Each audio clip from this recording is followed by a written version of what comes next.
Air travel has many of us thinking twice. Is that trip really worth the risk as more people become ill? Seth Kaplan is an aviation expert and here to answer some of our questions people are wondering about. He joins me now from Washington. Seth, let's get right into this. Should people be flying right now? Well, the general advice hasn't changed, but some very important things in the world have changed. Melissa, a week ago, if you'd asked me that, I would have said, hey, look, just think about what else you're doing in your life. And if you're still willing to go to a movie theater full of people, there's nothing really different about getting on an airplane full of those same people, right? The idea of like dirty airplane air, that's kind of a myth, right? The difference now is that, should you still be in any big group of people? That's changing. And so you have to think, first of all, on a personal level about what's safe for you and your family, but also we're getting into these questions about just sort of what's good for the world. And as more health officials around the world are saying, even if you feel like you are, young, healthy, all of that, probably going to be okay, even if you get sick, think about everybody else around you. You could contract it, barely you have it. Recover, but think of all the other people who you'll come in contact with at the same time. So nothing different about an airplane. It's just you're around a lot of people, although quite honestly, fewer people now than you would have been with flights as empty as they are. Yeah, and so I think that's an important note to make, that things continue to change very rapidly. But what if flights are still scheduled and passengers are fearful? What can they do? Well, don't worry about canceling your flight far in advance. And in fact, there's an advantage to waiting, and I'll tell you what that is. So I'm talking, if you're traveling a week, 2, 3 weeks from now, look, the way things are going, you might not want to take that trip, right? I get that.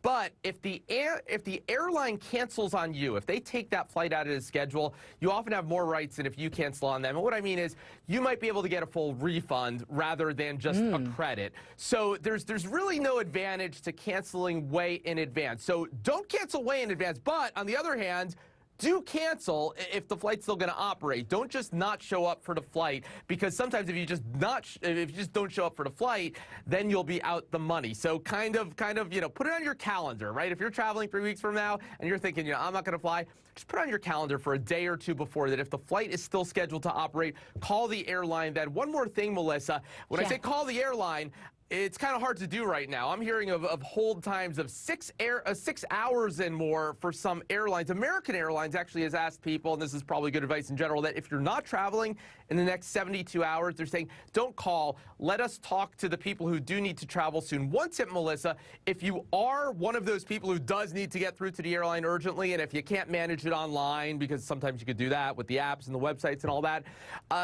use WhatsApp. Call an overseas number for your airline if you can find it online. Sometimes, and so think about, look, don't call Italy, right? Don't call France and those places that are most affected now. But if you call a number in, Japan or somewhere where, kind of the big action was several weeks back, you might have some more luck. So, and when I say WhatsApp, any way that you could use to call for free overseas. Look, there's no perfect way, but it's just another way to perhaps get through to the airline with somebody who's not as busy as those agents in the U.S. But if you're not traveling right away, you have the flexibility to wait and let them deal with some of these other people who need to talk to them even more urgently. More urgently. Seth, just really quickly, we got to be quick on this one. If you see a fare that's like super cheap, should you be taking advantage of those right now? I booked a flight for October the other day. Okay. Way earlier than I usually would, and I can cancel it later if I have to. Okay. Thank you so much for that, Seth. Seth Kaplan, we appreciate your insight. So this past week, we found out